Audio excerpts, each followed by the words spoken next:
When I talk about civic ecology practices as playing a role, not just in adaptation to small-scale change, but also in transformation of social ecological systems in response to catastrophes like Superstorm Sandy, or even in response to climate change, you might be thinking, well, there's something wrong here. Isn't there kind of a mismatch? You're talking about very small-scale practices and very large change and catastrophes.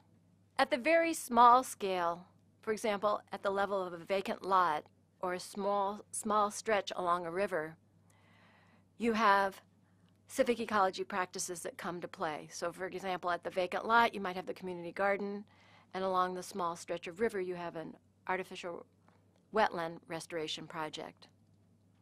But then we can think of at larger scales. So for example, at the scale of an entire neighborhood or entire body of water, you have practices and you have this adaptive cycle, but the practices that are coming into play are things like re-engineering an entire shoreline or redesigning a new community that is adapted to climate change.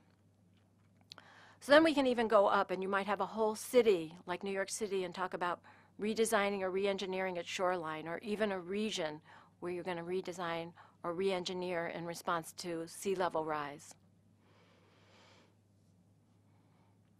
So essentially what you have are adaptive cycles, and you can think of them as cycles of release and reorganization, or even destruction and creation that operate at multiple scales. So for example, at the small scale, you have a small flood, it destroys, and then you have civic ecology stewards who create something like an artificial wetland. And at a larger scale, you have hurricanes that destroy, and then you might have professional design teams that then create a new environment. But we need a term for this idea of we have these multiple adaptive cycles operating at different levels. And so ecosystem scientists Buzz Holling and Lance Gunderson, who really came up with these ideas of adaptive cycles operating at multiple levels, struggled to come up with a term that would capture this idea of adaptive cycles operating at multiple scales. And they first considered using the term hierarchy, but they decided that the term hierarchy is really too burdened by this idea of rigid top-down processes are controlled. So, and in fact, in civic ecology practices, you have processes that can bubble up from the bottom. So there's not just top-down, there's also bottom-up. So what they did is they turned to Greek mythology for inspiration. And what they found was the Greek god of nature, whose name is Pan. Now, Pan isn't a particularly attractive fellow. He has horns and legs and a tail like a goat. He has a thick beard, a snub nose, and pointed ears. He also destroys and he creates. And as he roams the Arcadian mountains, Pan arouses feelings of panic in men, and he transforms nymphs who attempt to flee.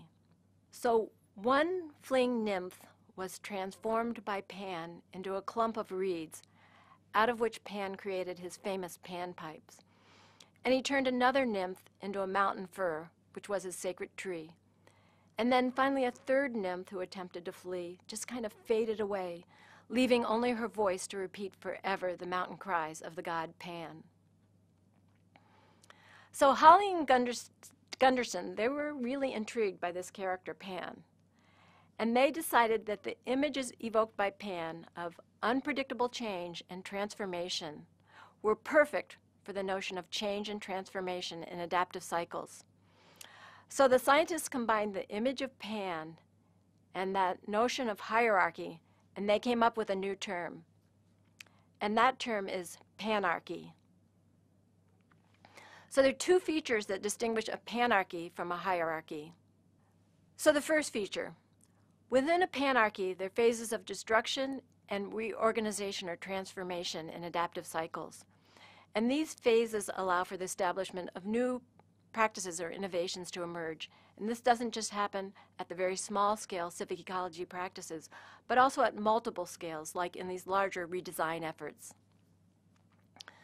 And the second is that there's connections between levels and they go both ways. not just top down, but also bottom up. So if you think about it, if there's enough civic ecology practices, what may happen is those operating at the larger scale, the designers, the re-engineers, they may become aware of these practices, and they actually may incorporate these practices into their larger redesigns or re-engineering of, for example, shorelines. And so this process where lower level processes in these small adaptive cycles scale up is called revolt. Now there's a second way in which the levels interact, and that is from the top down. And this process is referred to as remembrance. So you can think of these larger, for example, re-engineering processes, and you can think about the people involved, and they have certain knowledge and resources that are stored and contained, or even what we might say remembered, in the larger adaptive cycles. And these can be things like how to re-engineer entire shorelines, or how to propagate native species used in these larger redesign efforts.